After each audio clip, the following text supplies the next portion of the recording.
Kalat-kalat sa internet ang mga larawan at samot-saring mga reaksyon. Ang lahat ng mga posts tumuturo sa pagkawala nitong isang batang lalaki. Isa siyang elementary school student na 11 years old pa lamang, napakabata po. Nawawala siya. Halos 3 linggo po siyang pinaghahanap at ito yung palaisipan po sa kwentong ito. Usually, kapag may mga clues po tungkol sa isang pagkawala o sa isang pangyayari, unti-unti tayo nabibigyan ng linaw or unti-unti tayo nadadala doon sa lead na tinatawag. Pero yung kakaiba po dito sa kwento nating ngayong gabi, sa pagkawala ng batang ito, kada may nahahanap po silang clue, parang lalo lang gumugulo yung kwento. Parang lalo lang mas nagiging palaisipan. Alam ko na medyo magulo po siyang isipin, pero i-explain ko lahat yan sa inyo. Alam ko kasi na marami sa inyo yung interesado sa kasong ito, given na nangyayari siya ngayon at ang dami po talaga sa inyo nagre-request sa atin ito. Kaya hihimay-himayin natin siya. Gusto ko na isipin ninyo meron bang nagsisinungaling sa mga ibibigay kong detalye? Makinig kayong maigi. Ang kwento natin ngayong gabi ay The Mysterious Disappearance of Yuki Adachi.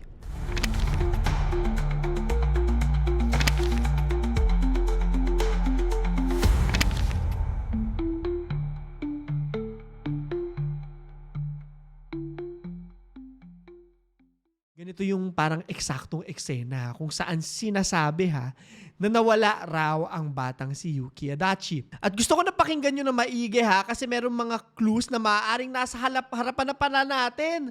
Doon pala napunta yung bata. Yun pala yung nangyari sa kanya pero hindi natin alam, di ba? Disclaimer lang uulitin ko na hanggang ngayon po, habang finifilm ko ito, hindi pa po malinaw itong nangyari sa bata. Siya po, si Yuki Adachi. Estudyante siya na nireport na nawawala noong March 23. Matapos daw siyang, i-drop off ng kanyang ama malapit sa kanilang paaralan. Sa isang rural city po ito sa Nantan. Ito yung school nila. Yung tatay niya raw, nag-drive papunta dun sa school around 8 a.m. Pero yung mga teacher, nagtaka sila kasi parang 8:30 na, bakit wala pa si Yuki? Ano nangyari sa kanya? Parang wala naman daw nasabi na absent or may sakit yung bata. Hindi raw nag-abiso yung mga magulang na hindi ito makakapasok. So nagtaka sila. Kinayaan lang muna nila for a while, baka naman na late. However, after 3 hours, bandang 11:50 na raw ng umaga, in-inform na ng mga school staff yung mga magulang. Ganun sa kanila, na nawawala nga itong si Yuki Adachi. At mabilisan rin naman daw itong inireport noong ama sa mga kapulisan. Meron agad police report. Ganun kabilis ang mga pangyayari. Ang ipinagtataka ng mga tao, ito pa yung context sa kwento bakit daw walang nakakita sa bata? Nung araw daw kasi na yun, merong graduation ceremony, siguro yung mga ibang estudyante dun sa kanila. So natural, puno, pero wala. Bakit parang wala nakakita? Eto pa, syempre Japan to. Modern yung technology nila dito. Kompleto sila sa mga camera. So meron silang CCTV, or security camera. Mga 200 meters daw yung layo mula sa pinagbabaan ni Yuki mula sa sasakyan ng kanyang ama. Pero wala rin na-capture na kahit anong mga images na maaaring makatulong maka-identify kung nasan ba itong bata, Ayon yan mismo doon sa paaralan. Wala din daw kahit anong sightings ang na-report yung ibang mga magulang o kahit sinong mga kaklase or yung iba pang mga estudyante na dumating doon sa school at the same time. At itong part na to, yung magiging dahilan, nagigets nyo na, di ba? Wala nakakita, dinanap daw. Yun yung dahilan kung bakit mag-uumpisa na umikot na po ang pag-iisip ng lahat ng mga nakikinig sa kwentong to. Hanggang sa atin actually, pinag-uusapan siya. For many, yung mga detalye na yan, yun ba yung parang red flag na tinaas na, winagaywain na? Ganon din ba yung nararamdaman nyo nung marinig nyo yung mga detalye na yan? Naniniwala ba kayo na hindi lang basta nawala itong si Yuki, kung hindi baka yung gagamitin nating term, baka kinidnap siya, o baka may gumawa ng masama sa kanya? Malalaman natin maya-maya lamang. Actually, kalahating hindi natin malalaman maya-maya lamang. Hahanapin muna natin siya. Missing Yuki Adachi. March 25 na po nung mag-umpisa na mag-release ang mga kapulisan ng mga larawan at iba pang mga impormasyon tungkol dito sa nawawalang bata. Katulad na lamang ng mga suot nitong damit bago ito mawala. kung saan mabilisan naman po siyang kumalat, no? Dito makikita natin yung original na parang missing poster. Obviously, naka-Japanese po yan, kaya gagamit tayo ng auto-translate lamang po, no? Mula sa aking phone, at ito po yung lumabas. Disclaimer lang ha, since auto-translate ito, medyo weird po yung translation. However, I think contextually naman po, no, nagmamatch ito sa larawan. So kung may mga mas marunong po mag-Japanese dyan sa atin, pwede nyo ilagay yung translations na mas malinaw doon sa baba. Pero sabi, parang request for information, naghahanap ng impormasyon. Yuki Adachi is a 5th grader. Batang-bata pa po talaga. At gaya ng lagi kong sinasabi, pag bagets po talagang nawawala, concern po talaga ang isang buong komunidad. Actually, nakikita ko, marami yung mga Filipinos talaga sa Japan, no? If may mga nanonood na 30 sa ate dyan, yun talagang concern po dito sa bata. Lalo na tayo mga Pilipino, di ba? Kultura talaga natin yung mapagmahal tayo sa mga bagets, sa mga bunso, sa mga bata, ganyan. Okay, so tignan muna natin ulit itong mga gamit ni Yuki ha. At gusto ko na i-mental save nyo itong mga ito. Titignan natin kung mahahanap sila mamaya. Una, sabi meron daw yellow na backpack. Hindi kasali dito sa larawan, no? Pero i-take note nyo yan ha. Meron din daw itong cap. Makikita na natin na nakasuot siya ng fleece or kung hindi ako nagkakamali, yung parang long sleeves, no? Na pampainit ng katawan. Maginaw sa kanila eh. Yung trainer or yung parang warmer na abot sa leeg. Isa pa na gusto kong tignan ninyo, itong black na sapatos na Nike. Kita naman natin yung parang check doon sa gilid, no? Importante rin kasi sa kwento natin yan mamaya. Sabi ko nga sa inyo, yung mga detalyeng to, makakapagdagdag lang ng katanungan. Sabi lang din dito, no, na yung buhok niya, short hair, may picture naman at binigay din nila yung detalye na pinag-usapan natin kanina na nawala nga daw siya nung March 23, bandang alas 8, kung saan pumasok daw ito sa school. Pero hindi na nakita after. Yung huling linya na po na yan, yung magiging dahilan ng mga usap-usapan online. Anyway, sa ilalim, makikita natin na may mga numbers dyan. I think yan yung kukontakin. Diba? Kung mahahanap man itong bata. Finding Yuki. So ito na po ha, for context, alam na nating lahat na yung isang side sa ganitong mga klase ng misteryo, lalo na nag-unravel ito no, in real time. It is yung mga reaksyon ng mga tao online. May kanya-kanyang paghahanap din po silang ginagawa. Meron pong paulit-ulit na tema, yung kanilang sabihin nating at this point, conspiracy theory lang po ha, conspiracy theory. Hindi pa totoo, hindi napapatunayan. At sabihin nyo sa akin na kung itong mga conspiracy theories din ba yung iniisip nyo. Sabi nung isang comment, tama yung hinala ko, magulang ang gumawa niya. Kasi di ba hatid sundo, tapos walang nakakitang camera? Grabe talaga, sariling anak pa talaga yung pinatay. Sabi niya lagi kong sinusubaybayan kahit nasa work pa ako. Wala pa pong nagsasabing pinatay ha, yan lang yung reaction ng mga tao. Wala pong papatunay na kahit ano. Sa isang comment pa, sabi, nakakadurog ng puso. Yung anak ko kahit gabi pag hindi nadating galing sa work, kahit binata na yun, hindi talaga ako mapakali. Nagpe-pray ako agad para sa kaligtasan niya. Ganon din sa bunso, lalo na yung 14. Pag gabi may gustong bilhin, sinasamahan ko talaga. Hindi ako pumapayag na mag-isa lang. So, ayun. Nakikita nyo yung common theme na yung relasyon ng magulang at anak yung pinaghihinalaan. At nagre-resonate din sa kanila kasi di ba, paano kung pinatay nga ng magulang yung anak? Hindi nila kayang gawin yun sa sarili nilang anak. Ang tanong, tama kaya sila sa kanilang hinala? Itutuloy natin ang kwento. Sapatos at bag ni Yuki. So March 29 po, lampas isang linggo na rin mula nung umpisang hanapin si Yuki, nahanap po yung kanyang school bag. Kung hindi ako nagkakamali ng isang kamag-anak niya po, no? Doon sa kabundukan na may layong 3 kilometers northwest mula sa kanyang elementary school. I-take note nyo yan ha, yung distansya.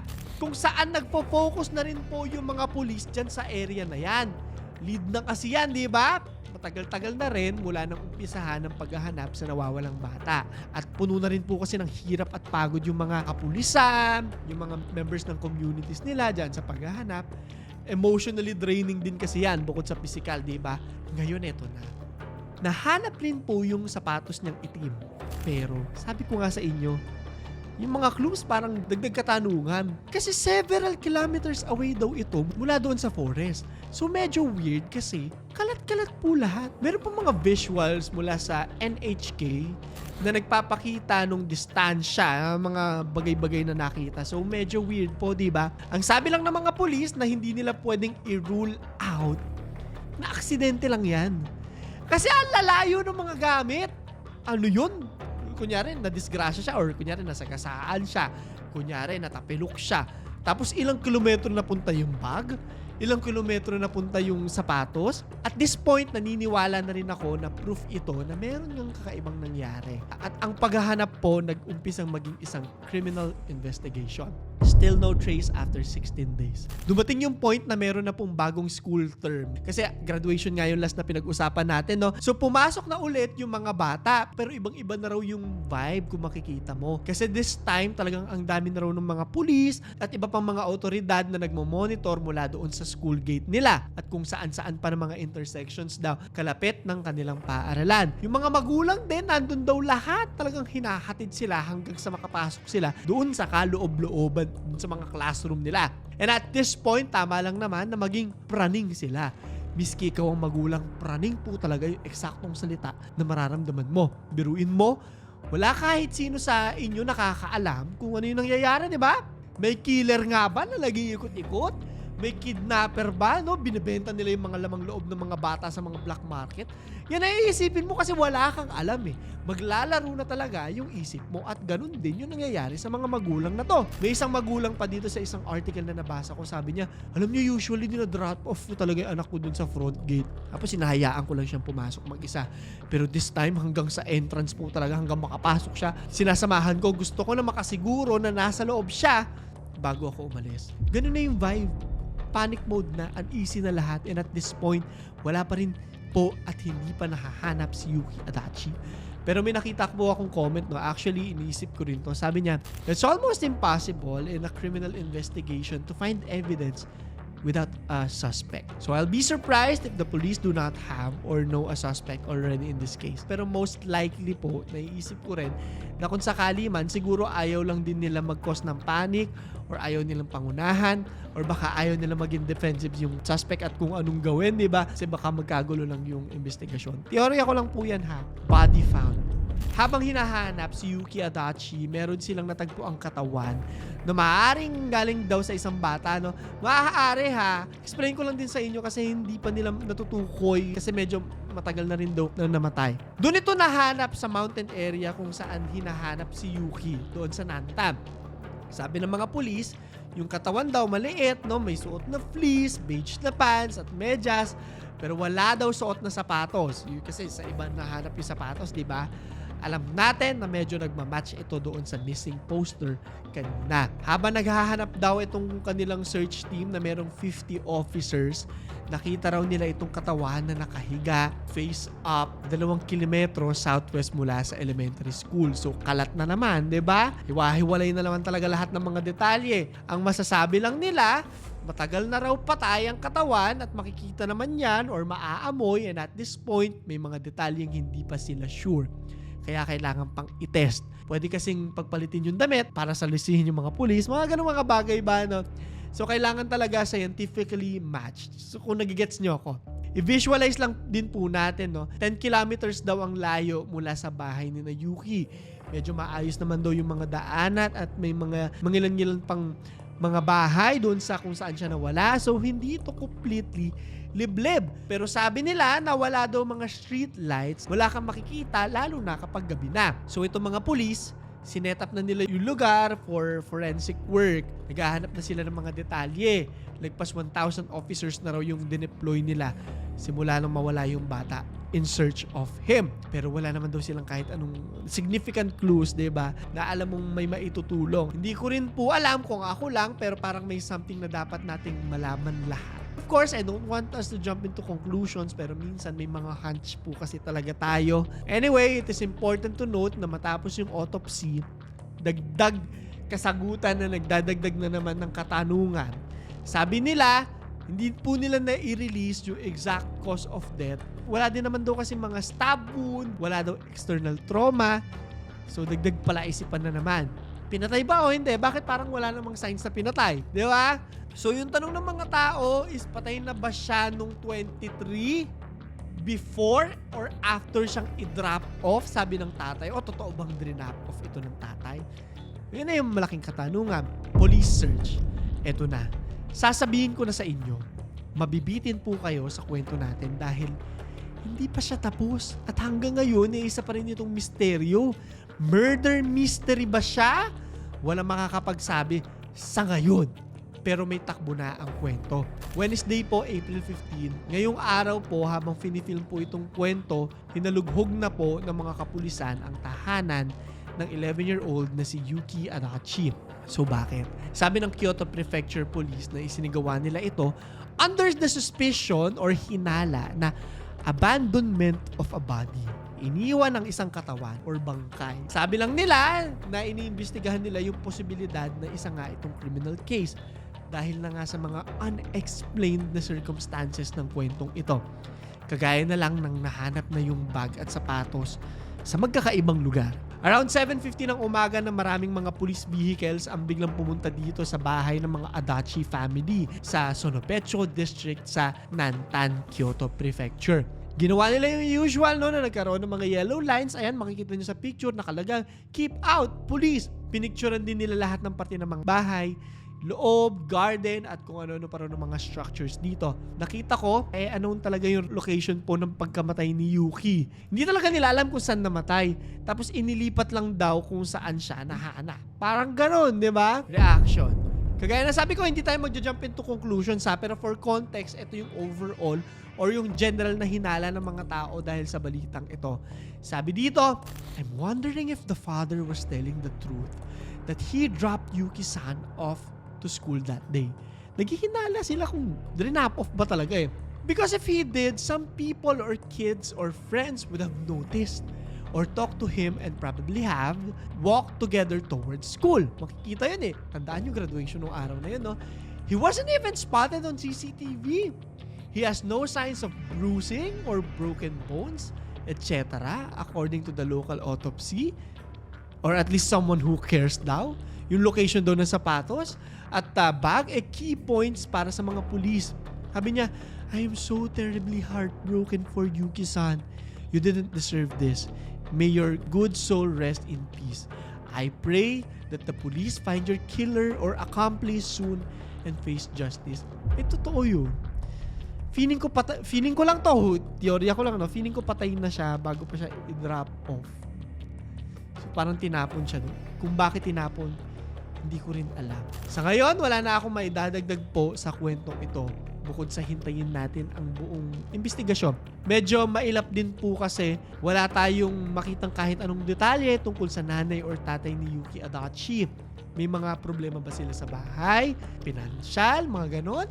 May history ba sila ng kung ano? May mga record ba sila sa police? Mga ganon mga bagay ba? Maaari kasi na makapagbigay ito ng clues sa kwento pero wala po talaga akong makitang kahit anong detalye pa sa ngayon. Maaari ay dagdagan natin ng detalye sa mga susunod na kwento.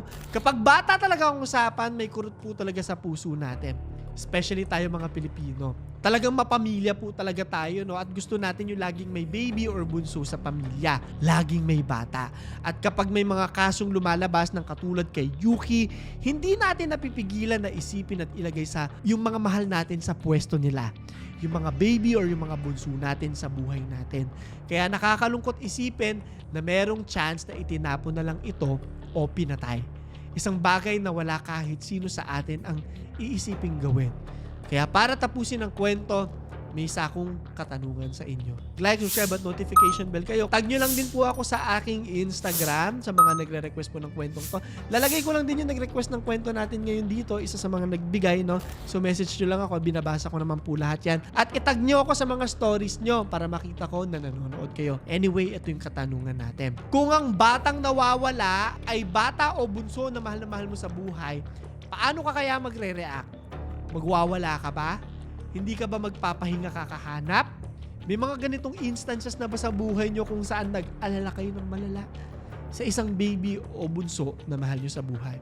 I-comment nyo sa ilalim. So yun lamang po. Ito si Claro III at ito ang aking kwento.